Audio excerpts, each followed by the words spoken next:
अस्सलाम वालेकुम जी। आ छोटी जी शौकत एक नज़म है, ਇਹਦਾ ਨਾਂ याद वाह वैलियाँ समझ लो, गैर ज़रूरी समझ लो, पुट्ठियां सिद्धियां सोचां भी कर लो या यबड़ियां भी सच लो। गैर ज़रूरी जियां गल्लां ने, नज़म दा नवान है गैर ज़रूरी गल्लां। गैर ज़रूरी सोच है मेरी, गैर ज़रूरी शेर ने मेरे। गैर ज़रूरी सोच है मेरी, गैर ज़रूरी शेर ने मेरे। गैर ज़रूरी हर गल मेरी, खबरे पल्ले पै जाए तेरे। गैर ज़रूरी गल ए मेरी, खबरे पल्ले पै जाए तेरे। सचियारां दे वांगू सच्ची कह के भी मैं वेख लिया है। सचियारां दे वांगू सच्ची कह के भी मैं वेख लिया है। होर किसे दी गड्डी दे विच बह के भी मैं वेख लिया है।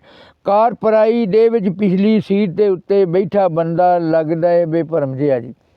कार पराई दे विच पिछली सीट दे उत्ते बैठा बंदा लगदा है बेभरम जिहा जी। कार बगानी दे विच अगली सीट दे उत्ते बैठा लगदा है बेगैरत बेशरम जिहा जी। सच्चियां करिए अपने घर दे भी नहीं अनवर टुक्कर देंदे।